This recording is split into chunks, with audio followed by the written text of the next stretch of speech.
श्री गणेशाय नमः। श्री गणेशाय नमः।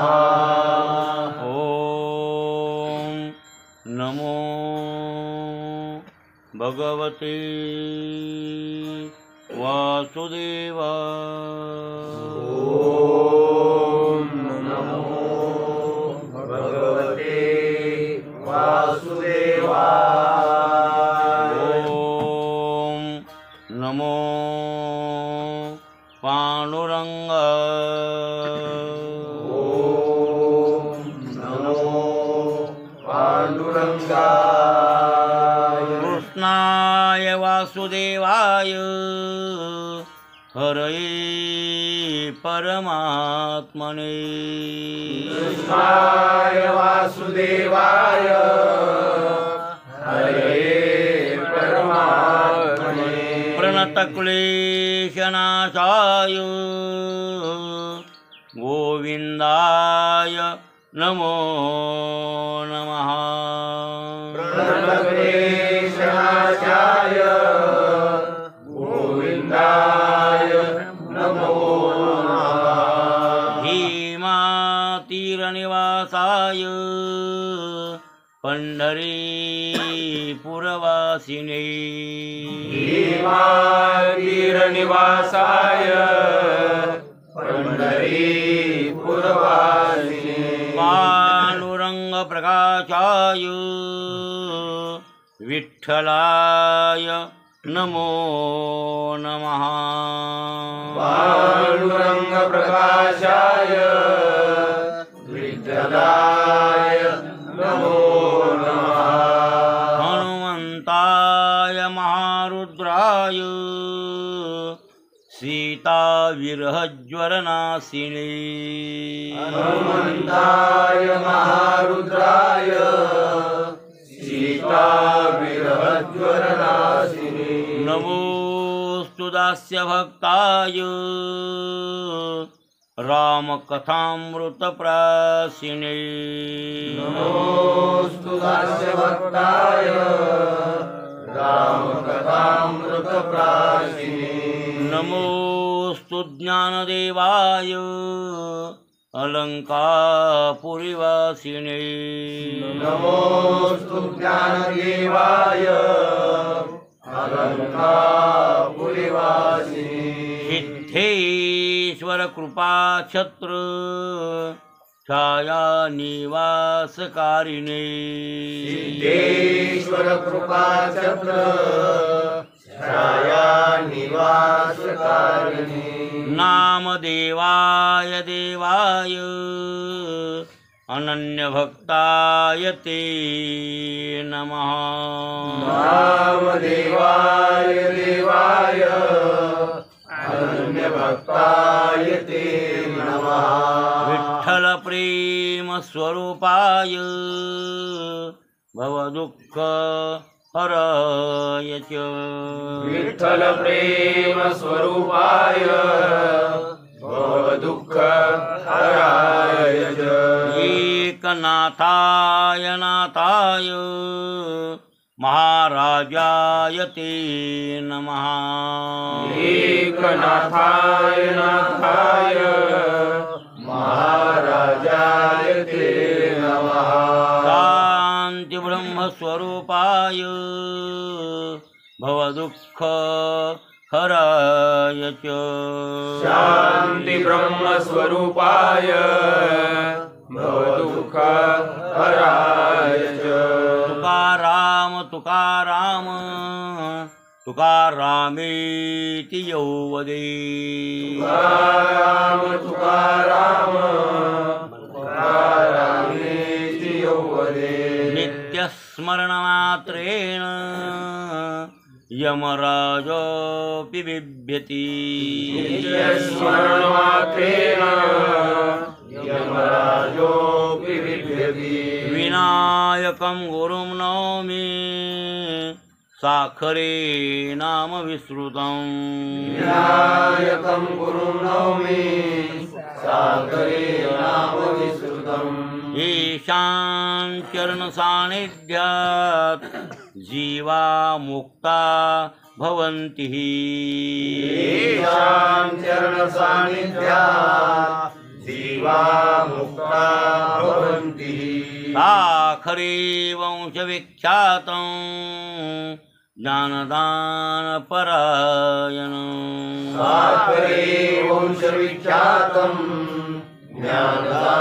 ज्ञानदानपरायणं विनायकं गुरुं वन्दे भवबन्ध विमुक्तये विनायकं गुरुं वन्दे भवबन्ध विमुक्तये श्रीरङ्गनाथं गुरुराजवर्यं श्रीरङ्गनाथं गुरुराजवर्यं मुमुक्षूणां ज्ञानदानैकदक्षं मुमुक्षूणां ज्ञानदानैकदक्षं प्रभावती क्षेत्रनिवासिनं प्रभावती क्षेत्रनिवासिनं नमामि वेदान्तविदां वरिष्ठं नमामि वेदान्तविदां वरिष्ठं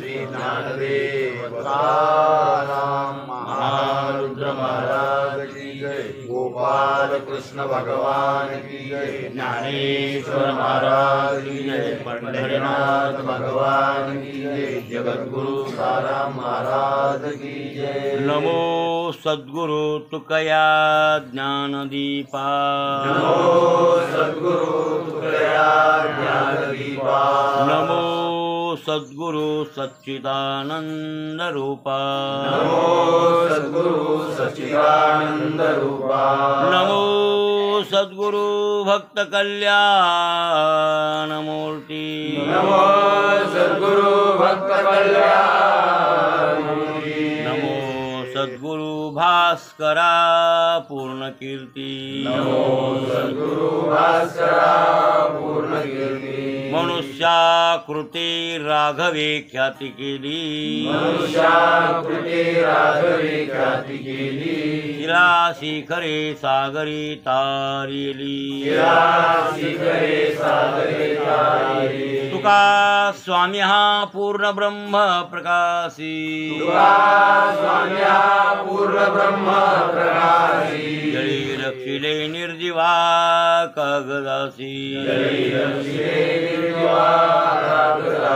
महाराज हा जन्मला मृत्यूलोकी महाराज हा जन्मला मृत्यूलोकी तुझी उपमा नाढळी इहलोकी उपमा नाडळे इहलोकी भवसिंधुसी बांधिलासे तुझे भव सिंधुसे बांधिलासे तुझे अनाथादिना कारणे तुकयाने अनाथादिना कारणे तुकयाने तुका भासला मानवी वेशधारी तुका भासला मानवी वेशधारी परिहारिला विग्रही निर्विकारी परिहार्या विग्रही निर्विकारी स्वये श्रीहरी व्यापको सर्व जीवा स्वये श्रीहरी व्यापको सर्व जीवा तुचितो हा परब्रह्म ठेवा तुझितो हा परब्रह्म ठेवा दया पूजिले आदरे पांडुरंगे दया पूजिले आदरे पांडुरंगे विमानस्थ केले प्रयाण प्रसंगी विमानस्थ केले प्रयाण प्रसंगे तनु मानवी दिव्य रूपीच केली तनु मानवी दिव्य रूपीच केली त्यागिते दिव्य लोकासी नेली त्यागिती दिव्य लोकासी नेली पुंडलिकावर श्री ज्ञानदेव तुकाराम महारुद्र महाराज की जय गोपाल कृष्ण भगवान की जय ज्ञानेश्वर महाराज की जय पंढरीनाथ भगवान की जय जगद्गुरु तुकाराम महाराज की जय वाजतील तुरे वाजतील तुरे येणे आनंदे गजरे येणे आनंदे गजरे येणे आनंदे गजरे येणे आनंदे गर्जते जिंकोनिया अहंकार जिंकोनिया अहंकार पावटणी केले शिर पावटणी केले शिर पावटणी केले शिर पावटणी केले शिर आकाळा नाही वाव आकाळा नाही वाव परिश्रमा कोठे ठाव परिश्रमा कोठे ठाव परिश्रमा कोठे ठाव परिश्रमा कोठे ठाव जिंकुनिया अहंकार जिंकोनिया अहंकार पावटणी केले शिर पावटणी केले शिर पावटणी केले शिर पावटणी केले शिर आ तुका म्हणे आता तुका म्हणे आता सोपे वैकुंठासी जाता सोपे वैकुंठासी जाता सोपे वैकुंठासी जाता सोपे वैकुंठासी जाता जिंकुनिया अहंकार जिंकोनिया अहंकार पावटणी केले शिर पावटणी केले शिर पावटणी केले शिर पावटणी केले शिर प्रस्तुत प्राप्तभंगी सेवेसाठी निवडलेला अभंग दररोजच्या पाठातील जगद्गुरु तुकोबार यांच्या गाथ्यातील देवडीकरांच्या प्रतिप्रमाणे 299व्या क्रमांकाचा आपला अभंग चालू आहे. वाजतील तुरे ते येणे आनंदे गजरे तुतार्या वाजत्याल असा आनंद आम्हाला झालेला आहे. वाजवा तुतार्या खूप आनंद आहे आम्हाला आणि खूप आनंद झाला. कसा आनंद कशामुळे झाला आनंद आणि तुमचं दुःख तरी गेलं कशानं. दुःखाचं कारण असलेला अहंकार. दुःखाचं कारण कोण आहे? हो अभिमान आहे. अहंकार अभिमान. अभिमान गेला तुका म्हणे देव बोलायचं. अहंकार आणि ते दुःखाला कारणीभूत आहे. माणसाच्या दुःखाला कारणीभूत तर अभिमान आहे मला. हो गर्वे पर्वताचे शिखरे तैसा महत्वा हुनी नुतरे दयाच्या ठाई पुरे अज्ञान. मान घ्यावा वाटला अभिमानानं मान घ्यावा वाटतो ना. अभिमान असतो ज्या माणसाला त्या माणसाला सन्मान व्हावा वाटतो का नाही. ज्याला अभिमान आहे त्याला सन्मान व्हावा वाटते ना. आणि मग सन्मान नाही झाला की मग त्याला ते दुःख होते. आणि सन्मान सगळीकडे मिळते असं नाही. मानाचा भाऊ अपमान आहे. मानाचा भाऊ आहे ना ते सख्खा कोणता अपमान. अपमान आणि मान सापेक्ष आहेत ते दोघं. सापेक्ष एक आला की एक येतोच. एक आला एक येतो. ते दोन्ही भाऊ दादा थोरले दादा मान धाकटे दादा अपमान असा त्या दोघाचा संबंध आहे. आणि मग ते अभिमानामुळं मान घ्यावा वाटतो आणि मान समोरून येतो म्हणजे पुढे येतो. त्याच्या पाठीमागं त्याचा धाकटा भाऊ दिसत नाही. कोणला? घेणाऱ्याला. नाही पाठीमागाला माणूस दिसत नाही मग पुढचा दिसतंय ना. मग आपल्याला कोण पुढे यायला दिसतंय? मान. मग मान आल्यावर आपण फुगतो. आनंद वाटतो भूषान वाटतंय. मग भूषान वाटतं त्याच्या पाठीमागे येऊ शकतो अपमान. आणि येतोच ते आज ना उद्या येतो.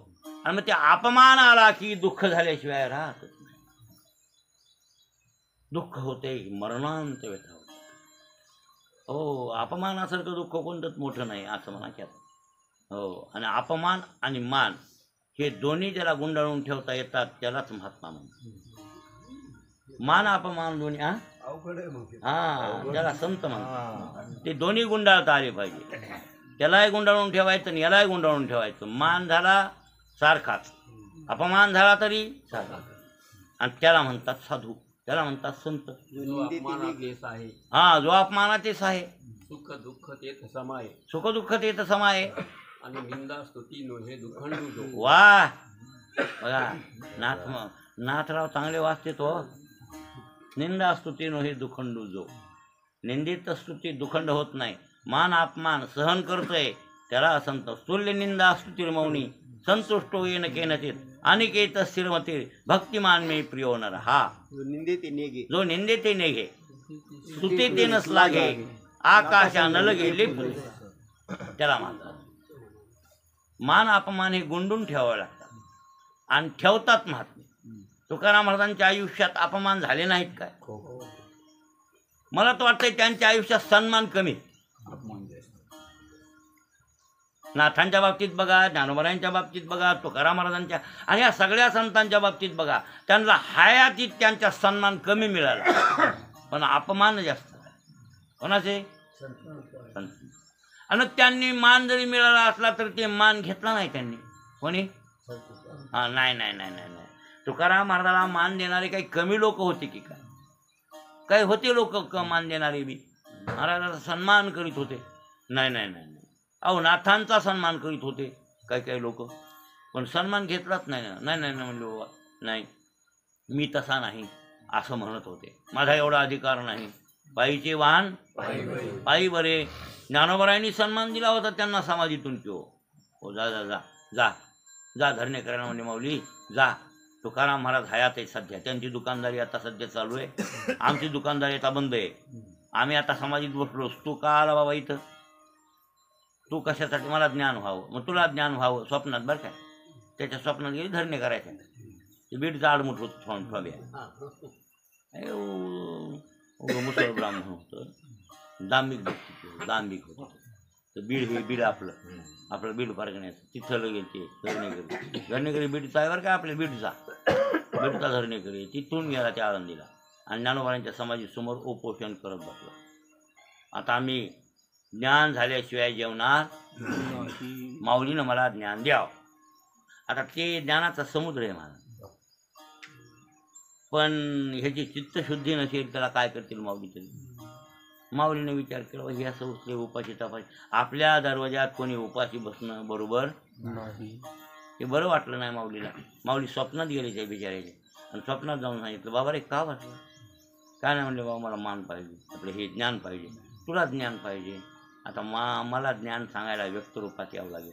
त्यासाठी मी सध्या समाधीत. मी इथं समाधीत बसलेलो आहे. मला बाहेर येता येत नाही. आमची दुकानदारी ज्ञान सांगण्याची सध्या बंद आहे. ज्ञानाची देवाणघेवाण करण्याचा हवाला आम्ही तुकाराम महाराजावर दिलाय. त्यांची दुकानदारी सध्या चालू आहे. घातला दुकान देते आली अशी दान, संत उदार उदार भरले आनंद भांडार. त्यांच्याकडे आता सध्या ती दुकानदारी आहे. जा तिथं तुला ते ज्ञान देतील म्हणून ती तिथं गेलो बंबलो. कुठं? आणि देहूला गेल्यावर तुकाराम महाराजाला म्हणू लागलं महाराज मी बिडून आलो आळंदीला आणि आळंदीला धरून बसलो. मला ज्ञान पाहिजे होतं. मला ज्ञानोबारायांनी सांगितलं स्वप्नामध्ये येऊन की तू जा आणि आळंदीला देऊला आणि तुकाराम महाराजाकडं आणि तिथं तुला ज्ञान देतील म्हणून मी तुझ्याकडं. मला ज्ञान सांगण्याचं कार्य ज्ञानोबारायांनी सांगितलं.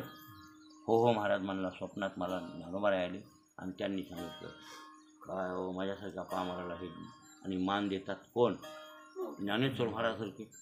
माझं पामर आहे काय थोडं पण पायीचे वाहन हो जयाचे द्वारी सोन्याचा पिंपळ अंग्याचे वळलेला करिलो ते काय नोहे महाराज परी पाहे बीज शुद्ध अंगी. अरे अंत करून शुद्धी पाहिजे. दयाने घातली मुक्तीची गवाली मिळविली मांदी. त्या संबंधातलीच ही अभंग आहेत ना सगळे. त्या संबंधातलेच अभंग आहेत. हो आता काय करो? ज्ञानेश्वर महाराजासारख्यानं आपल्याला म्हणावं की ह्याला ज्ञान सांगा आणि त्यांच्यासारख्यानं सन्मान द्यावा. आता काय हो मग मी पायीचे वाहन हो ब्रह्मादिक जेथे जयाचे द्वारी सोन्याचा पिंपळ जयाचे द्वारी सोन्याचा पिंपळ हा करील ते काय हो ना बा. मग आणि मी कोण आहे? पामर आहे. माझं पामर आहे काय थोरं पण आणि पायीचे वाहन पायी बरे. ब्रह्मादिक जेथे तुम्हा ओळंगणे आणि इतर तोडणे काय पुढे. ब्रह्मादेव सुद्धा तुमच्या पाया पडतात माऊली आणि तुम्ही मला की मोठेपणा देता की तुकारामाकडे जा ज्ञान प्राप्त करा असं याला सांगता. तुमच्याकडे काही कमी आहे का? हो पण काय करावं आता? सेवके करावे स्वामीचे वचन. स्वामीचे वचन सांगितले का? सेवके करावे सांगितले काम. स्वामीचा तो शिक्क्याचा धर्म स्वामीदानी हे दुसरं आहे. हे मी कोणतं म्हणालो ते लक्षात ठेवा. सेवके करावे स्वामीचे वचन, त्याशी हुतूपण कामा नये. घेईल जीव का सारील परते, भंगलिया चित्ते सांदी देणं. बरं काय, सेवकानं काय करावं, स्वामीचे वचन ते सांगतील ते ऐकावं. भानगडी करायची, चावडी सारवायची. पोलीस किती येणार आहेत विचारायचं नाही. हे आपल्याला चौकशी 17 चौकशी काय मानते काय भानगडी नाही महाराज. भानगडी करायच्याच नाही. त्याला म्हणते माणूस असं करतो तसंच करायचं. पुन्हा पुढे फुजूल बोलायचं नाही, पुन्हा वाढवायचं नाही. आणि मग स्वामीचे वचन त्याशी हुतूपण कामा नाही. करतो न करतो असं करू तसं करू हे त्यांच्याशी करत बसायचं नाही. मालकाबरोबर आपल्या. मालक म्हणजे कोण, सेवेसेवक भाव बरं का इथं. मालक म्हणजे नौकरण गडी मालक असा अर्थ घेऊ नका इथं. शिष्य गुरु सेवेसेवक भाव आहे. नवरा बायको सेवेसेवक भाव आहे. बाप लेक सेवेसेवक भाव आहे. देवभक्त सेवेसेवक भाव आहे. देव मालक आहे. बरोबर आहे ना. भक्त सेवक आहे. बरोबर आहे ना. हे स्वामी ही सेवक, गुरु स्वामी, शिष्य सेवक, नवरा स्वामी, बायको सेवक. हे बरं हे भाव. आणि बाप स्वामी आणि मुलगा सेवक. पोराला सांगितलं आऊत लाव, तिथं पाळी घाल. पुन्हा भानगडी करायची नाहीत. आऊत लावायचं आणि पाळी घालायची. त्याला म्हणते शहाणा पोर. बरोबर आहे ना. तिथं हुतूपणा करीत बसायचं नाही. नाही. मग काय राहिलं. मग काय राहिलं. मर्जी मोडायचीच नाही. त्यांच्या मर्जीप्रमाणे वागायचं. बायकोने तसंच वागावं लागतं. नवरा म्हणेल ते प्रमाणे. पाहुणे येणार आहेत 25 पाहुण्याचा स्वयंपाक, गुलाबजामुन, बासुंदी हे ते करा. कुठले येणार आहेत, तुला काय करायचे, कुठले बघा की. म्हणजे तिच्या माहेरची आली की चांगलं करायचं. आणि दुसरे आगर धुत आली की मग ते बरोबर करायचं नाही असं तिला विचारायचं होय. असं नाही. आमचे पाहुणे कोणी येऊत इतका स्वयंपाक. मी याला म्हणते स्वामी सेव्य सेवक भाव. आणि हे सेव्य सेवक भाव ज्ञानेश्वर महाराज आपल्या तुकाराम महाराजात होता. म्हणून म्हणजे स्वामीचे सेवके करावे स्वामीचे वचन, त्याशी हुतूपण कामा. बरं काय, घेईल जीव का सारील परत. मग ते काम करताना आपला जीव घेतेल का पलीकड सारतेल ते बघायचं नाही. पण हुतूपणा करायचा नाही. आणि जर आपण हुतूपणा केला आणि त्यांच्या चित्ताला ताण आला म्हणजे भंगत आहे ना. चित्त नाराज होतं. काय मी सांगायलो हे दुसरंच करायला, मी सांगायलो हे दुसरंच करतंय. आणि त्यांचं चित्त भंगलं म्हणजे आपल्याविषयी नाराज झालं तर भंगली या चित्ते सांधी देणार. मिळतंय का पुन्हा. बायकोचं नवऱ्याचं वितुष्ट आलं आणि कोर्टात गेलं पुन्हा मिळतंय. नाव घेऊन एकदा भंगलं की भंगली या चित्ते नाही सांधिता. एकदा का चित्त भंगलं कशानंही जुटत नाही. ते का पितळचं भांड का जोडून ठिगळ द्यायला. लोखंडाची येल्डिंग लोकांना तुटलं येल्डिंग करते माणूस. इथं चित्त दुभंगल्यावर काय करावं सांगा बरं. सांगा होई नाही भाऊ. एकदा चित्त दुभंगलं पुन्हा कशानं सांधाव. भंगली या चित्ते सांधी देना. बरोबर आहे. मग ते खद्यवते दावावी रवी केवी वाट. तिसरं चरण त्या म्हणले सोनकिड्यानं सूर्याला उजेड दाखवावा. तसं व्हायले माऊली. हे तुम्ही सोरी आहेत आणि मी सोनकिडू आहे. आपल्याकडे उपमा कोणती घेतली सोनकिड्याची. आणि ज्ञानोबरायला काय समजलं सूर्य. आणि जय जय आचार्य समस्त सूर्यवर्या आणि प्रज्ञा प्रभा सूर्या सुखोदया. नाही का सूर्य. ज्ञानेश्वर महाराज सूर्य तिन्ही देव जैसे आणि जगी सूर्य जैसे प्रकाश आले. मग सूर्यच होते तेजे सूर्य तैसे शोधवळ. तोही असतत्वे किढाळ चंद्र संपूर्ण एखादेवी हे सदापो. बरोबर आहे ना. मेघ उदार परे ओसरे म्हणून उपमेची न पुरे हे सदैव संपा करे हेच. किंवा त्यांना उपमा सूर्याच्या कितीतरी ज्ञानेश्वरी जो या महात्म्यांना चंद्रमेजे आलांछन आणि मार्तंड दे सूर्यच इथे पण तापहीन सूर्य कोण ज्ञानेश्वर महाराज. मग असे सूर्य असणारे माऊली. आता तुकाराम महाराजही सूर्यच होते तरी आपल्याकडं खद्य होते. कोणती उपमा घेतात सोनकिड्याची. मी सोनकिडू आहे. खद्य होती दावावी रवी के. सोनकिडू म्हणाले म्हणले सूर्याला. तुकाराम महाराज म्हणले कसं व्हायला इथं की सोनकिडू म्हणायले सूर्याला की सूर्य दादा तुला दिसत नसलं तर माझ्या उजेडा नाही आहे. कोण म्हणलं काय सोनकिड्यानं सूर्याला वाट दाखवावी का? तसा मी काय तुम्हाला ज्ञान सांगणार आणि तुमच्या शिष्याला ज्ञान सांगणार आहे का? तुम्ही मला एवढा मोठेपणा दिला माऊली आणि त्याच धरणे करायला तू का म्हणे तू आहे ज्ञानाचा सागर, तो आळंदीचा ज्ञाता ज्ञानेश्वर कसा आहे ज्ञानाचा सागर आहे. तू का म्हणे तू आहे ज्ञानाचा सागर, परी नेदी आगर भिजो भेदे. आपला पदर आगर नाम पदर भेदानं भिजू देत असे ते आहेत बरं काय. ज्ञानाचे समुद्र आहे, ज्ञानाच्या सागरा सख्या माझ्या ज्ञानेश्वरा असे माऊली आहेत. आणि मग हे आपल्याकडं लहानपणा घेऊन त्या धरणे करायला त्यांनी ते आणि दिलं पत्र अभंग लिहून दिले. त्याला पटले नाही, त्याचं दुर्दैव आहे ते सोडा. ते विचार येडगळत होतं ते येडगळत महाराज ते म्हणजे दांभिकच होतं ना. महाराजांनी हातात पेन घेतली सांगितलं त्याला आपल्या शिष्याला कोणता संताजी केली, संताजी लेखन पेन घे मी सांगतो ते अभंग लिह. मग त्यांनी सांगायला सुरुवात केली धरणेकडून. मग धरणेकरी प्रकरणातले अभंग मोठे मस्त मजे केले बघायचे. बरेच अभंग धरणेकरी प्रकरणामध्ये ते नाही देवा पाक्षी पाशी मोक्षाची गाठोळे अनोनी निराळे द्यावे हाती इंद्रियाचा जय वासनेचा क्षय विषय निर्विषय कारण असे तिथे असं ते अभंग येतं. आणि ते लिहिले कोणी संताजीनं महाराजांना सांगितले. 11 अभंग होते आणि 11 अभंगाचं पत्र आणि एक नारळ एक दिलं. त्या नारळात सोनं होतं. पण हे दुर्दैव आहे ना, बहिरंगी दरिद्रीने अंतकरणात बी दरिद्री ह्याच्या नशिबातच नाही काय करावं. मधात सोनं होतं नारळात करून ठेवलेलं. एका सावकारानं नवस केला ज्ञानेश्वर महाराज माऊलीला. श्रीन सावकारानं मला पोरग झालं तर मी तुम्हाला सोन्याचं नारळ व्हाईल, सोनं भरून नारळ व्हाईल असा त्यानं नवस केला.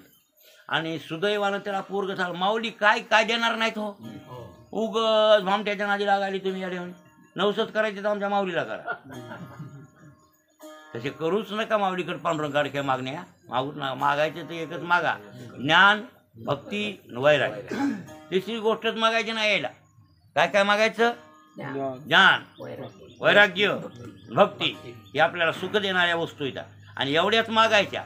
चौथी गोष्ट मला देऊच नको, भक्ती एक दे, ज्ञान देन, वैराग्य दे, बाकी काहीही नको तुझं कुठाना असं म्हणावं. हे शहाण्याची मागणी. पण तरी तुम्ही येडपणानं जर मागायचे तर ह्या उगत कोण्या भूतायला आणि राखीचायला मागल्यापेक्षा कोण्या महाराजा भामट्याच्या नाद्या मग माऊलीला पाळून घाला मागा. काय करायचं म्हणणं घ्यायचे की आम्हाला तेवढी गरज नाही, हां भक्ती ज्ञान वैराग्याची तेवढी गरज नाही. काय मग आम्हाला पोरग पाहिजे असं का? मग मागा ना, ते देते. हो हो हो, तुम्हाला पोरग पाहिजे, पोरग देते. तुम्हाला पोराचं लग्न होय ना, ते लग्न बी करते. नाही करते तो महाराज. तुम्ही फक्त श्रद्धा ठेवा. काय ठेवा? हां बरं काय भाऊ, देणेवाला हाय पण लेणेवाला नाही. सर जे पाहिजे ते मागा. हो गजानन महाराजाला नाही काही जणांना मागितलं काय म्हणून, महाराज मी तुमच्याकडं आलो या. का आला? माझ्या अंगाला रगतपिती झाली या, आणि रगतपिती राहावं एवढी कृपा करा. गजानन महाराजाला वाईट वाटत काय मागून मागून मागायला रगतपिती. अरे हे जन्मात रगतपिती हे भोग आहे, हे भोगावं लागते आणि भोगून फेडावं लागते. आज मी जरी बरी केली तर पुढच्या जन्मात ती फेडावी भोग का चुकणार आहे का काय? मग महाराजाला राग आला आणि महाराज अंगावर थुकले. कोणाच्या? त्याच्या. थू थू थू केलं मुदामत. त्या थू करण्यामध्ये 2 कारण. एक तर हे रगतपिती राहावी आणि मागितले ते तुच्छ. थुकणं म्हणजे काय? तुच्छ. पण मूर्ख कोणी गाला असं म्हणून ते थुकले. आणि ते थुकल्यावर अंगावर ते थोका पडला ना, महाराजा थोका पडल्यावर ते म्हणले इतकंच कर जरा चोळ गायला त्या थोक्याला. आणि तेवढा थोका चोळला की ते रगतपिती राहून गेली. महाराज माझ्या अंगावर तुम्ही थुकलेत पण रगतपिती राहिली, मलम लावल्यासारखं. मग थुकून का म्हणून लावली? ते म्हणले मागणं तुझं तुच्छ आहे. तुझं मागणं काय होतं? तो म्हणाय पाहिजे होतं ते रोग भोग जा, चुलीत जाऊ जा, मला मुक्त करा. हे मागणं मागायचं होतं. तू मागणं कुठं मागितलं तर रगतपिती मध्ये राहू द्या. आणि रगतपिती या जन्मात जरी नीट केली तर पुढच्या जन्मात होणारच आहे. किती मागल का राहिलेला भोग भोगायला येईल का नाही? ती डोकर कुत्र झालं ते रगतपिती फुटत नाहीत का बैलाला गायला? हे बैलाला कापशा बैलाला काय असते? हे लाल अंग होते सगळ्या बैलाचं. बघा तुम्ही कापशा बैलाला सगळे अंगावर लाल लाल लाल लाल लाल ऊन सोसत नाही. सोसतंय का ऊन त्या कापशा बैलाला? किंवा हे लंपी नावाचा रोग आलाय की रगतपित्तीसारखा असायचा की याचा रोग. किती नाचलेत बैल, ते जनावर मागं नाचले होते. हा मग असे रोग होते तर ते का चुकणार आहेत का? म्हणजे अशी तो ज्ञानेश्वर महाराजांना मागायचं आहे तर ते मोक्ष मागा त्याच्याबद्दल. आणि जर तुच्छतेनं हे मागायचं असेल व्यवहारात तरी देतात. त्या धरणेकऱ्या त्या बीडच्या आपल्या ह्या सावकारानं नवस केलता की मला आणि पोरग ते ज्ञानोबारांनी दिलं.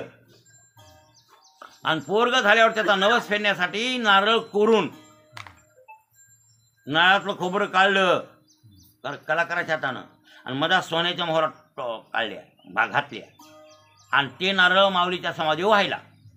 नवस फेडला त्यानं. नवस करू नये आणि केला तर फेडावा आपलं असं म्हणणं आहे. नाही तर दैवतीचा कोप होत आहे बरं. कोण्या बिन त्या काय काय कोण्या देवाचा? तुम्ही नवस केला का तर फेडला, नाही फेडला तर हा कोणाला जीव घालतो म्हणलं की जीव घातलं पाहिजे. लक्षात आलं की नाही? आधी हो म्हणायचं नाही आणि हो म्हणलं तर ते निभविलं पाहिजे. बरोबर लक्षात आलं की नाही? कोणाला अवतन दिलं तुम्हाला जीव आणि जेवायचं अवतन दिलं तर ते जीव घालायचंच. लक्षात आलं की नाही? दोष लागतो बरं, दोष लागतो. देतो म्हणलं की द्यायचंच. कोण्या ब्राह्मणाला एखादी दक्षिणा कबूल केली, काय कबूल केलं द्यायचंच. बापानं दिलेलं दान आपण परत पोराने घ्यायचं नाही. वडिले दिले भूमिदान हा जो घे मागे हेळ सुन. म्हणजे आपण बापानं दिलेली जमीन, कोणाला जमीन म्हणा, सोनं म्हणा, कोण्या बामणाला, आणि त्याचा नंबर पुन्हा पोराने हिच कटून घेतला. आमच्या बापानं फुकट दिलं, तुला देऊन टाकू आपण. भांडणं केले आणि वापस घेतलं. आपला दिलं संकल्प सुटला. आता नाही त्याच्यावर आपला ते नाव ते संकल्प. मग असं मग आता त्यानं नवस केलता देवा माऊलीला आणि बिचाऱ्यानं नवस फेडला ना. काही असो पण फेडला. ते ज्ञानेश्वर महाराज त्याच्या स्वप्नात गेले. कोणाच्या? सावकाराच्या. इथं नारळ सोन्याचं ठेवायला हे कोणी आगड दूध घेऊन जातील आणि त्याचा गैरफायदा करतील. सोनं नारळभर सोनं म्हणजे काय थोडं झालं का पाव किलो तरी असेल. पाव किलोच्या वर बसेल नारळ, अर्धा किलो बसतो सोनं. मग एवढं सोनं हे जर पिदाडे मिदाडे त्याचा गैरफायदा घेऊन टाकते हे मूर्ख लोक. नाही कोणी सापडलं संसारिकाला शेतच घेत बसल. त्यापेक्षा हे तुकाराम महाराजाकडे दे. त्याचं काहीतरी कारणी आणि महाराज कारणी लावित होते. महाराज तुकाराम महाराजानं वर्गणी करून माऊलीचं वरलाकडे बिताळ बांधलेलं. आळंदीची भिंत कोणी बांधली? हो ना. ती वरलाकडी भिंत आहे का ह्याकडे त्याकडला? वरलाकडी भिंत त्या ओवऱ्याच्या पलीकडे भिंत बरं का. ओवऱ्या नाही बांधल्या. ती पूर्ण भिंताड तुकाराम महाराजांना. माऊलीच्या मंदिराचा खरं तर पाया टेनच घरातला आहे. कोणी? तुकाराम महाराज. वरलाकडे भिंत वर्गणी करून बांधली.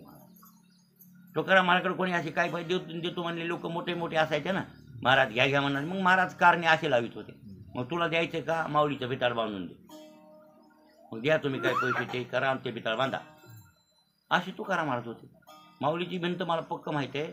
म्हणजे चरित्रात असं वर्णन आहे की माऊलीचं भिंताळ वरलाकडं बांधणारे तुकाराम महाराज. 400 वर्ष झाले त्या भिंताळाला अजून पडलं नाही. पक्क्याला पक्का की नाही बघा बरं तुम्ही. कसं विचार कुठं असं त्याला टोबत नाही. त्या काळातले दगड ते मोठमोठाले. हो असं भिंताळ असे तुकाराम महाराज. आणि विनियोग पैशाचा करणारे योग्य होते ते. मग ते दिलं ते नारळ तुकाराम महाराजांच्या सावकारांनी नेऊन दिलं. ते नारळ सोन्याचं नेऊन दिलेलं महाराज त्या धरणे करायला जेवू लागले. 11 अभंग आणि ते नारळ. एक तर श्रीमंतही होत होता आणि पुन्हा पुत्रही होत होता. आपलं हे ज्ञानही होत होतं. भुक्तीही मुक्तीही. पण त्याच्या नशिबात नव्हती. त्याला राग आला. ते म्हणला काय दिलं मला. म्हणला मनात म्हणला ह्याला लोक येणं म्हणते ते येणं ते म्हणलं. मी म्हणलं ज्ञान देते हे काय अभंग लिहून द्या. काय चट्ट्या लिहून दिले आणि काय करावं याला आणि काय. ते नारळ बी नग म्हणला आणि अभंग घेतलेले अभंग हातात आणि ते नारळ बी टाकून दिले. केवढा अपमान झाला असेल महाराजाचा. देवाची हो एखादच अभंग. हे कोणाला सांगितलं? माऊलीला. माऊली तुम्ही इथे पाठविला धरणे करी त्याची झाली परी ऐका. एक देवाचे प्रसाद देवाचे उचित एखादच अभंग आणि महाफळ त्याग करून गेला. मी काय करू? तू का म्हणे सेवा समर्पणी पायी झालो उतराई ठावे असो. तुम्हाला कळावं तुकारामानं सांगितलेली सेवा केली म्हणजे तुमची सेवा मी केली हे तुम्हाला कळावी. पण ह्यानं महाफळाचा त्या नारळाचा एक त्याग केला ना 11 अभंगाचा त्याग केला आणि हे निघून गेला. आता त्याला मी काय करू? माझा गुन्हा आहे का ह्याच्यात काही? माझ्या कपाळाला असं आपेस दिलं तुम्ही, हे असं बद्ध होतं म्हणून माझ्याकडे पाठविलं. म्हणजे असं दगड होतं हे म्हणून माझ्याकडे तुम्ही पाठविलं काय? असं ज्ञानेश्वर महाराज तुकाराम महाराज माऊलीला बोलले. तुकाराम महाराज ते गेले टाकून. ते 11 अभंग होते ते आणि खरंच ते ज्ञान होत होतं त्याला. महाराजाचे अभंग होते ते नुसते वाचले असते का त्याच्या डोसक्यात प्रकाश पडतो. पण ते नाही ना महाराज, त्याच्या नशिबात नाही. ते गेले आणि मग ते 11 अभंग जवळ असणारा शिष्य होता ते भजन्या कोण भट्ट ब्राह्मण, त्या कोण भट्टाला देऊन टाकले हे 11 अभंग. तू वाच आणि हे नारळ बी घेऊन जा. मला त्या नारळात सोनं निघालं अर्ध किलो आणि त्या सोन्यानं कोण भट्टाची दरिद्री दूर झाली त्या बामणाची. आणि पुन्हा त्यांना अभंग वाचल्यावर त्याला इतकं डोक्यात ज्ञान झालं की संस्कृतचा अर्थ करू लागला, मराठीचा नाही. अहो तुकाराम महाराजांची कृपा आहे ती. संस्कृत अर्थ करू लागला, संस्कृत. हां, आणि मग भागवत सांगू लागला. आपल्यावनी बामणी भागवत नाही. हां, इथला एक श्लोक तिथला एक श्लोक पाठ करायचा आणि भागवत सांगायचं असलं नव्हतं ते. असं बोट धरून शेंड्या पसतो भागवत सांग. ते बी संस्कृत वाचायचं, संस्कृताचा अर्थ व्याकरण लावून करायचं. कुठं शिकला? कुठं? फक्त तुकाराम महाराजांची कृपा. 11 अभंग वाचले तितकी अक्कल आली आणि शिवाजी महाराजांचा भागवतकार झाला. म्हणजे शिवाजी महाराजांना भागवत ऐका वाटलं होतं एकदा. भागवतच ऐका, भागवत ऐका. कोणाची इच्छा? शिवरायांची. कधीतरी मोहिमेवर जात होते आणि कधी कधी आपल्या मठावर 6-6 महिने वर्ष थांबत होते ना. काय असे काही पावसाळा लागला काय लागला मग युद्ध बंद करायचं आणि आपल्या घरी गडावर थांबायचं महाराजांना. मग थांबलेल्या वेळेत महाराज वाया जाऊ देत नव्हते वेळ शिवराय. एरवी तेरवी राजकारण आणि मग रिकाम्या वेळेत परमार्थ करायचे ते वाया काळ जाऊ देतात काय तसले माणसं. मग त्यांनी भागवत ऐकण्याची इच्छा व्यक्त केली आणि मग त्यांचे मंत्री म्हणले तुकाराम महाराजांचा शिष्य आहे म्हणले कोण भट्ट ब्राह्मण, लय भागवत चांगला सांगते म्हणले. तुकाराम महाराज शिवाजी महाराज म्हणले चांगला सांगता असला तर त्याला घेऊन या माझ्या, मला भागवत ऐका वाटायला. आणि मग त्याला गडावर आणलं कोण भट्टाला. तुकाराम महाराज म्हणले जा रे जाय म्हणले. शिवाजी राजाला तू भागवत सांग. महाराज तिथं काय मग शिवाजी महाराज ऐकणार आणि हे कोंडीबा ब्राह्मण सांगणार. आता शिवराय ऐकणार म्हणजे मंत्री तंत्री असणारच ना त्याचे. मोठे मोठे मंत्री हे ते सगळे ऐकाय बसत होते हे भागवत सांग. आता मग शिवाजी महाराजाला भागवत सांगणारा माणूस कसा जमते होय ते बोहा फटकडीत लावायचं. येड्याच्या मूर्खाच्या फटकडीत लावील ते का? बरोबर की नाही? अहो हे असे शिवाजी महाराज कडक होते आणि त्यांना मग मला काय म्हणायचंय आता एवढा अपमान झाला की आपण दिलेला प्रसाद म्हणून ते प्रसाद तुच्छ म्हणून त्याने फेकून दिला. हे लहान अपमान आहे पण गिळून टाकला. हां, मान अपमान अवघे गुंडवून ठेवावे, गुंडाळून ठेव. आणि संतांपाशी मान आणि अपमान नसतोच. मान अपमान नसतो. मग मान अपमान का नसतो? त्याचं कारण हे की जिंकोनिया अहंकार. काय जिंकलाय आम्ही? अहंकार. अहंकार जिंकल्यामुळं आता माना अपमानाला जागा राहिलेली नाही. असा अहंकार जिंकला आणि पावटणी केले शिर त्याच्या मुंडक्यावरच पाय देऊन टाक. बाधिता वृत्तीनं अहंकार ठेवलाय जवळ. अहंकार जवळ नाही असं नाही. मी तुकाराम आहे असं म्हणण्यात म्हणत होती की नाही लोकायला? कोण आलंय? मी तुकाराम आलो असं व्यवहारात म्हणावं लागलं की नाही? का नाही? मी तो वासुदेव तर तो तर असंही म्हणले काही ठिकाणी स्वरूपाला धरून. काही ठिकाणी आम्ही कुणबियाचे मुळे आमचे कैसे खरे बोल देहाला धरून बी बोलले. तिथं मीपणा होता की नाही? मग के होता, मीपणा होता. तुकाराम महाराज मी असं म्हणत होते मी आलो मी गेलो पण ते होता अहंकार. पण पावटणी केले चिर उठले. हा, पाणी आज तुमची बारी होती काय? मग केली का बारी? कयावर माझी पाठी पायाने गेलं. तिची मुका मला इथे राहिली. माझी पाठी इथं होती. माझी पाठी इथं होती झोपायला. हा, त्या पाठीवर आले ती खडका मोटरच आहे ना ती 8 वाजली तरी 8 वाजले 8:15 वाजली तोवर बसले पाठीवर तिची वाट बघत. आणि खडका मोटर जायचा काय वाण नाही त्याला लक्षात आलं की जात नाही काय मोटर म्हणून. पुन्हा इथं आले फाकटाला आवाज मी बॅटरी घेऊन कोण आलं मी जात होतो. बॅटरी मला म्हणत आलं बॅटरी घेऊन कोण पिदारी एखाद्या शिवसेन पण पिदारी आली नाही कधी नाही आजू कोण्या पिदारीनं आरोळी ठोकली नाही काय. पण मी आलो पिदारी का कोणी बाबा हे नावात दिला कवाड उघडा मीच सांबारे आलो आहे. पण कोण सांबारे की तर त्यांना सांगितलं कवाड तेव्हा उघडत होतं आम्ही जेवू लागलो ना पुन्हा लावतो. जेवण झाल्यावर हे कवाड पुन्हा लावतील लॉक करते तवर नाही तवर कोणी येणार जाणार मोकळी. मग मी म्हणलं कवाड उघडत आहे मधातून ते हात घाला आणि कधी काढा या कोण आहे ते. मग मधात आली ते निघाले. मी कशी काय म्हणजे मोटर गेलो महाराज आणि कुठे चालले सर्वी होत पाण्याची म्हणजे खडक्याला पाणी आणायला. आता इथंच झोपतो झोप जेवण करा म्हणलं भाकरीला शिल्लक आहे. नग म्हणले मी जेवून आलो. अरे जेवा म्हणलं नाही म्हणले मी लाजे ना महाराज मी जेवलो. आता जेवलेला माणसाला कसं पर लक्षात आलं का व्रता तृप्तेशु होईल.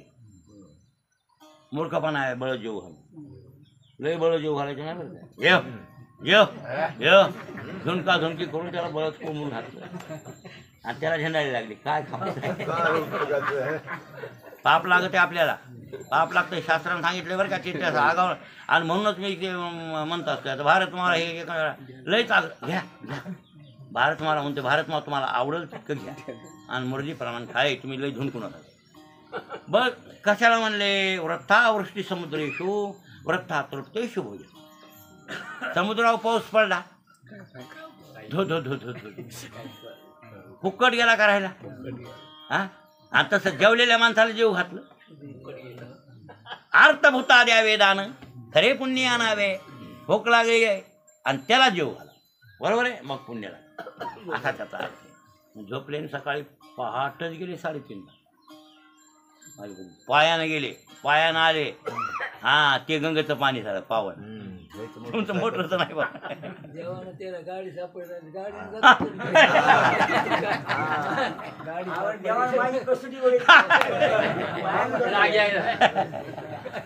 नाही रात्रीच्या 3:30ला इथून उठून जा ना. आता नाही 3:30ला अंधार असते की नाही 3:30 म्हणजे अंधार आहे ना महाराज. अंधारात गेले पक्का शेतकरी येतील त्याला काय महाराज. मी म्हणलं वरी झोपा चांगला हे देतो गादी नाही इथंच बरं आहे चवाला आतरलं आणि त्याच्या पांघरायला काय लागत नाही तर पांघरायला या अरे मरताला हिवा नाही मी आज 2-4 शालीवर रिकामी येता नाही म्हणले तसेच झोपले. इथं झोपले खोलीत इवाई खाली असते इवाई आणि लल्ला हे दोघं जण मधात खाली त्याच्या सोबतीला हे झोपले. मी आपला एकटाच वरी रोज बी एकटाच वरी असतो मस्त शांत वरी गेलं की उगं शांत चिंतन थोडं करायचं आणि झोपायचं. महाराज मी कशासाठी सांगतोय तुम्हाला काय म्हणून लागलो की मान चालू मान आणि अपमान हे गुंडून ठेवावे लागतात. आणि मान अपमान संतांचे झालेले पण त्यांनी गुंडून ठेवले. आणि मान अपमानाचा बाप कोण आहे अहंकार. कोण आहे अहंकार. आणि ते अहंकार त्यांनी जिंकला कोणी संतांनी आणि पावटणी केले शिर त्याच्या मुंडक्यावर पाहिजे कोणाच्या अहंकार. हो अहंकाराच्या मुंडक्यावर पाय दिला आणि बाधिता वृत्तीनं अहंकार ठेवलाय हे मी तुम्हाला सांगू लागलो. अहंकार नसतो असा अर्थ घेऊ नका. मी असं बोलत असताना म्हणावं लागतं मुक्त जीवनमुक्त विधेयमुक्त असो ते मी एका वेळेस म्हणू शकतात. ते विधेयमुक्त नाही म्हणायचं आपण जीवनमुक्त म्हणतो. आणि मी म्हणत असला तरी त्यांच्याकडे अहंकार मीपणाचा जरी असला तर ते कसा असतो पावटणी केले मुंडक्यावर पाय दिलाय ठेसून तुले जिथे जिथे ते काय वर मुंडकी काढीत नाही तितक्यापुरता व्यवहार करण्यापुरता मीपणा असतो.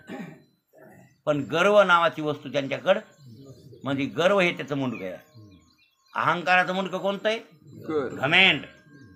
घमेंड गर्व अशा प्रकारचा जे असतो ना तर त्या गर्वाला मोडूनच टाकलं त्यानं त्याची मुंडक्यावर पाय दिला. ते गर्व नावाचं अहंकाराचं शिर आहे आणि त्या शिरावर त्यांनी काय दिला पाय दिला.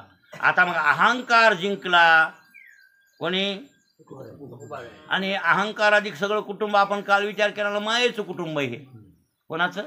माये मग त्या अहंकाराधिकांना जन्म देणारी जी माता माया, ती मायाच नाहीशी केली, नष्ट केली. आणि मग माया नष्ट केली म्हणून माया कार्य इत्यादी शरीरादी हे सगळे भाव संपले.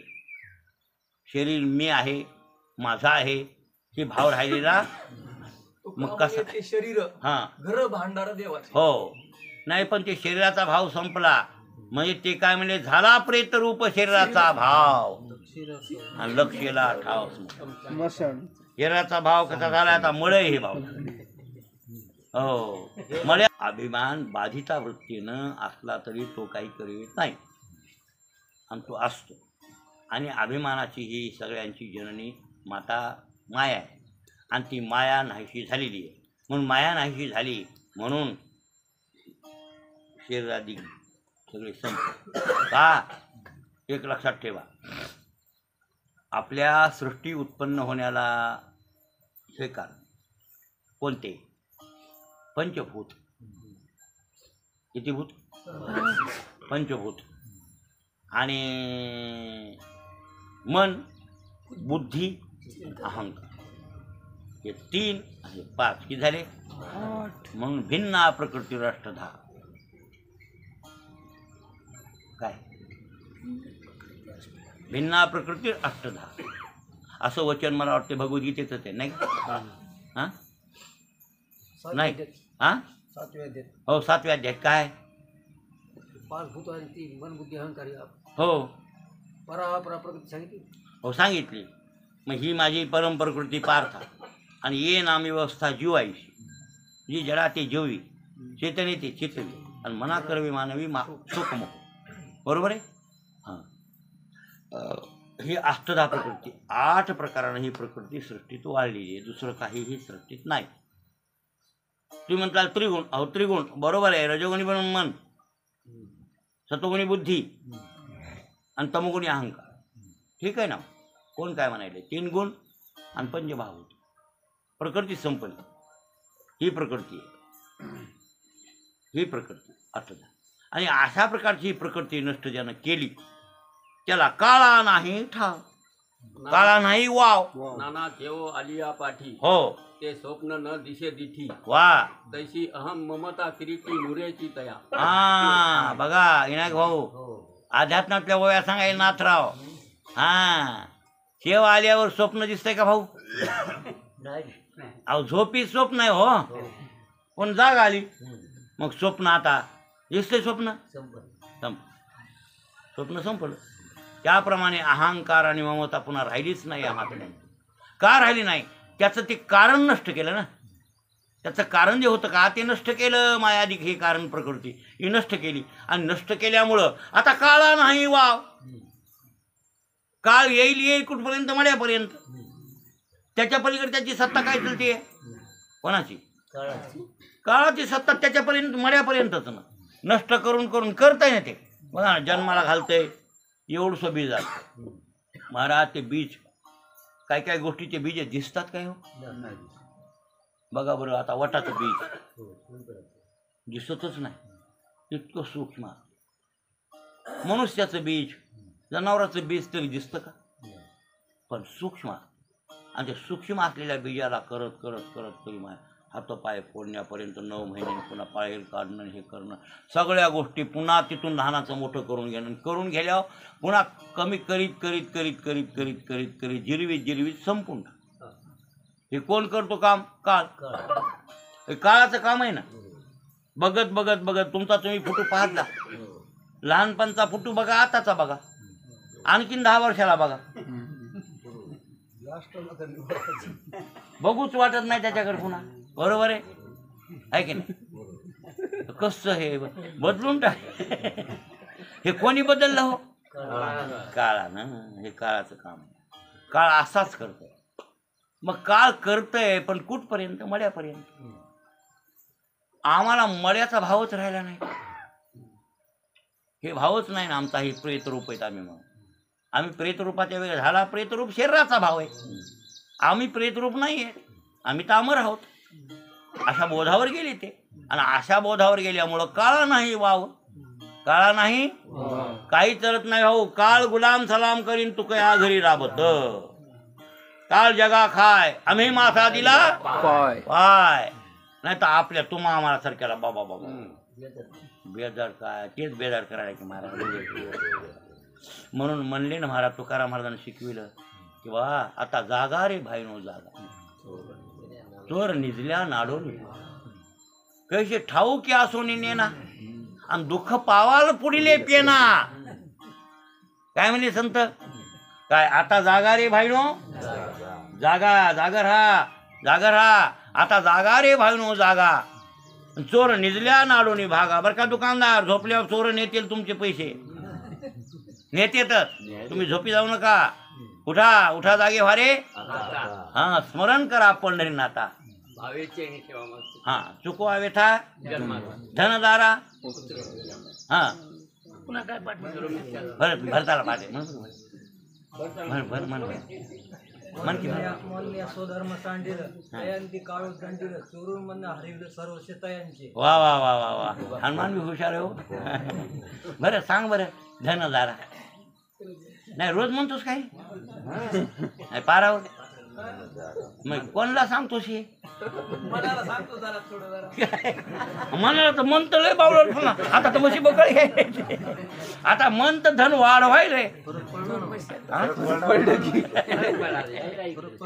कशी गडगडी सांगा आता कसं करावं. मला वाटतं हे उग हिना घेऊन म्हणताना असं बोधात येऊ नये का म्हणतात. धनदारा पुत्र बंधू सोयरे पिसून सर्व मिथ्या हे जाणून चरण रिघा देवासी.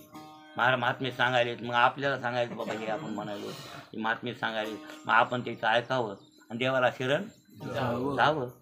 असं असं असं लक्षात यायला पाहिजे बघा. थोडं परिवर्तन झालं तर काकड्याचा फायदा आहे भरत. नाही तर काकड्या करण्याचा फायदा काय आणि भजन करण्याचा फायदा. परिवर्तन तर व्हावं लागेल की नाही. वर्ग शाळेत गेलं हा आमचा बाळ्या रोज शाळेत. आमचा बाळ्या रोज शाळेत. खाडा हो देत नाही खाडा. हा कोणी पाहुणे आले बाळ्या तरी जमत नाहीत. कोणी काही म्हणलं तरी जमत नाही. शाळेत जातंय म्हणजे जातंय आणि शाळा पूर्ण करतंय. सकाळी 10ला जातंय संध्याकाळी 5 शिवाय शाळा सुटल्याशिवाय येत नाही बाळ्या. इतका बाळ्याचा माय नटायली. आणि तिला बच्चा विचारलं कोण्या वर्गात आहे. ती म्हणली पहिल्या. किती वर्ष झाले. 10 वर्ष झाले. काय तुझ्या बाळ्याला फुकून द्यावं का तुझ्या बाळ्याला. तसा हे बाळ किती वर्ष काकडा केला. किती वर्ष काकडा केला सांगा बरं. आणि परिवर्तन तर काय काय उपयोग आहे महाराज. काकड्याचा फायदा घ्या नाही तर काकडा करू नका. करू नका म्हणल्यावर नाही तर तुम्ही काकडा करायला कोणी सगळा बुडून जाईल. करा बाबा काकडा करा. पण हे आपल्यासाठी काकडा लोकायला ऐकू घालू नका. लाईट स्पीकर बंद करा लोकांचे डोसके उठायले ते. हा ते झोपणारे लोक शिवाय देतात आपल्याला. नाही खरंच हो. काय काय लोकांना काकडा कळत नाही. काय भजन नको वाटतंय काय कुठाना. आणि ते म्हणतात मग आमचे डोसके उठले झोप येऊ दे ना. ते लोक काय सांगावं. आणि पुन्हा आमच्या लेकरं अभ्यास काय देवा लावते त्याचा अभ्यास करतात कोणा ठाऊक आहे. पण त्याच्या अभ्यासात व्यत्यय येते म्हणा. काय लावल्या काकड्याचं लाईट स्पीकर लावल्या. हा कुठला आवाज जाईल. अहो कुठून तुम्हाला भजन करू द्यायचं नाही. हा मेन गोष्ट ही मग मेन गोष्ट ही आहे. मग तुम्ही भजन त्याला ऐकू घालण्यासाठी करायले का तुम्ही परिवर्तन करण्यासाठी करायले. तुमचं भजन देवाला ऐकू गेलं बाद झालं. आणि देव काय भैरा नाही. एक लक्षात ठेवा. वैखरी वाणीनं जरी म्हणलेत परावाणीनं म्हणलेत तरी त्याला ऐकू. तुम्हाला सांगितलं की माझं जपाचे प्रकार कोणते कोणते जप म्हणलो. जकारो जन्म विच्छेद पकारो पापनाश. हा काय तस्मात जप इति प्रोक्तो. तर काय जन्म पाप विनाशका. हे श्लोक मागे सांगितला होता तुम्हाला. मग जप किती प्रकारचा म्हणलो. वाचिक हा उपांश आणि मानसिक. मग 3 जपापैकी कोणता जप श्रेष्ठ म्हणलो. मानस. मग काय लोकांना काकडा घालायचं काय गरज नाही. म्हणा मोठ्यानं त्याच्याबद्दल नाही. लाईट स्पीकर लावू नका म्हणून. पण लाईट स्पीकर लावा की न लावा काकडा करा. काकडा केला तर त्याचं बदल इतकंच बघा अपेक्षा करते. म्हणून महाराज हे धनदारा पुत्रजन हे नष्ट आहे, हे अमुक आहे टमुक आहे, आणि जाग व्हा जाग व्हा जाग व्हा संत सांगते. तर मग आपल्याला संत सांगते तर आपण जागे होईच नात ना. हां, जाग व्हा शब्दाचा अर्थ येते. दोन पद्धतीची झोप तुम्हाला लागलेली, कर्तव्य विस्मृती आणि स्वरूप विस्मृती, अशा दोन झोप. कर्तव्याची विस्मृती, आपण जन्माला आलो मनुष्याच्या, मनुष्य जन्माला येऊन काय करायला पाहिजे? दगड गोटे गोटे माती याच्यासाठी आपला जन्म आहे का? हे दगड मातीन गोटेन ढोऱ्यासाठी भांडण, हे ते तक्रारी, दगडासाठी भांडण. मग हे दगड आहे, एका दगडासाठी एक डोसके फोडतील लोक. हा, आपल्या पवळीचा दगड जर कोणी उचलून न्याला आणि तक्रार लागली तिथं जर तडाला पेटते दोघं बी आणि डोसके हाणतात. या तो दगड नाही, या माझाच आहे. एका दगडासाठी डोसके फोडल्याशिवाय वावर धुऱ्यासाठी हातभर धुऱ्यासाठी भांडणं करून डोसके फोडून मरून जाते, कोर्ट कचेऱ्या करतात. मग याच्यासाठीच आपला जन्म आहे का? एवढ्यासाठी नाही. एखादा असलं मूर्ख असेल तर खाय बाबा, तू काय खायचं तुला पटावर तर खाय, पण त्याच्या नादी लागायचं, आपलं आपलं पुढे चलत राहायचं. हे असं वागलं तर जमतंय. कोण्या मूर्खाच्या काय नादी लागावं? बरोबर आहे की नाही?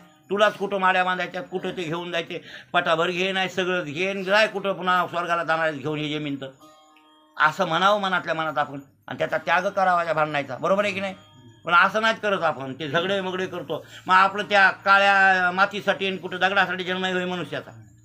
मग कर्तव्याची विस्मृती झाली नाही, काय झोप लागली नाही, काय झाली? आणि पुन्हा स्वरूपाची विस्मृती, मी माणूस आहे असं नाही आहे. अहम ब्रह्मास्मी, ब्रह्मरूप आहेस तू, काय ते तू आहेस तत्वमसी. मग असा बोध असताना तुम्ही अहम देहास्मी म्हणायले. मी देहधारी आहे, मी कोठाळचा पाहुणा, काळे अमुकंड डमुकंड, मी गोरा, मी काळा, मी असा, मी खुजा, मी असं असं. ही स्वरूपाची विस्मृती नाही का? म्हणजे स्वरूपाचा विसर पडला आणि कर्तव्याचा विसर पडला. मग दोन्ही पद्धतीने झोपले ना तुम्ही. अच्छा, दोन्ही पद्धतीने झोपल्यामुळं संत तुम्हाला काय म्हणाले? जागे व्हा जागे व्हा, उठा जागे व्हा रे आता. हो, म्हणून म्हणले ना शास्त्रकार, एके ठिकाणी शास्त्रकार आहे म्हणले, हो ते म्हणले काम क्रोध लोभश्च देहे तिष्ठन्ति तस्करा. कोणते चोर येतं त्याने सांगितलं शास्त्रकारानं.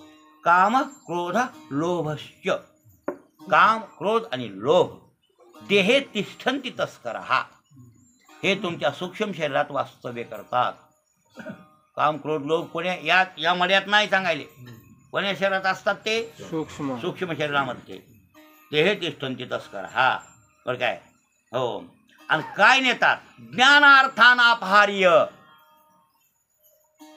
म्हणजे ज्ञानरूपी धन तुमचं चोरून नेतात. ज्ञानार्थानापहार्य तस्मात् जागृत, जागृत, त्याच्यासाठी तू जागर आहे, जागर आहे. दोनदा सांगितलं शास्त्रकारानं. त्याच्यासाठी तू काय कर? जागर आहे, ज्ञानबा, झोपू नको.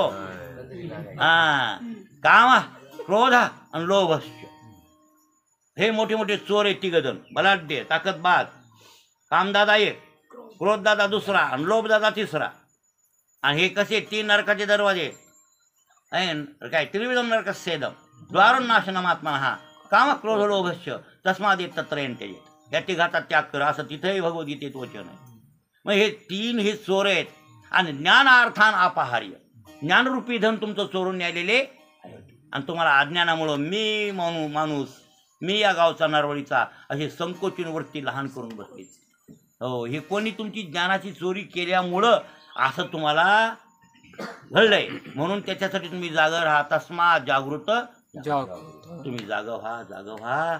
आणि असं जाग झाल्यावर मग तुमचा अहंकार नष्ट होईल. का? कामक्रोधाचं माहेरघर अहंकार आहे ना. कामक्रोध पुढे, कामक्रोध लोभ हे पुढचे, आणि अहंकार त्याच्या वरला बॉस आहे. तिथून तर तयार झाले ना, हे मी तयार झालं म्हणून हे तयार झाले ना. अशा प्रकारचे हे चोऱ्या करतील. तुम्ही त्याच्यासाठी जागर राहा. आणि तुकाराम महाराज जागले, जागे राहिले, आणि म्हणून त्यांनी अहंकाराला जिंकलं आणि काळाला वाव होऊ दिला नाही. काळा नाही शिरकावच करीत नाही काळ, तुकाराम महाराजाकडे येऊच शकत नाही. नाही नाही नाही, काळा नाही वाव, परिश्रमा कोटे. परिश्रमावर काय परिश्रमा? इथं चुकलं या, ते पेन घ्या बरं. ते रा झाले इथं री मी रोजच ते नीट करीन म्हणायलो पण ते पेन घेणं एलंटी करणं होईना त्यांचे इथं रा झालं तर छापखान्याचा दोष असतो हे दोष छापखान्याचा होता हे प्रिंटचा दोष आहे पण ते मी त्या दिवशीपासून परिश्रमात म्हणतोय त्याच्याबद्दल वाद नाही पण तिथं पराश्रम आहे आणि तिथे परिश्रमाबरोबर आहे ना परिश्रमात बरोबर आहे पराश्रमा इथं प्रिंटवाल्याकडून झालेले एकंदरीत आपण इथं सेवा ठेवू टाइम झाला बरं काय काळा नाही काळ तुकाराम महाराजांकडे शिरूच शकत वाव नाही म्हणजे ज्याला संधीच नाही कोणला काळाला संधीच गौसना झाली